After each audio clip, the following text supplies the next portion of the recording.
Na hovno. Na hovno, vole. Nebudeš ti psát? No a teprve jde teďka tenhle trochu sem. Já tu Katrinu na cyklon 5, vole. Už tady došlo tak sloupý barák nahoru, že vole.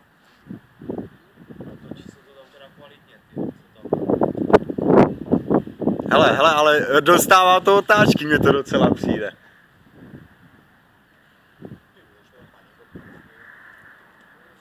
Malinko pár jen počkej si, já přijde celý vole.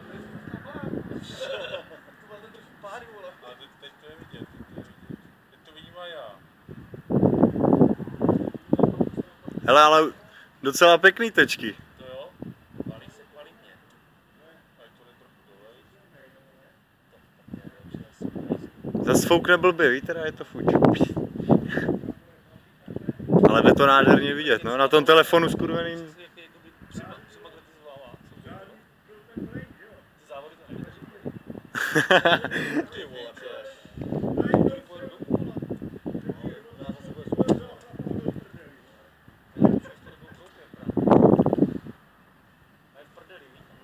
No.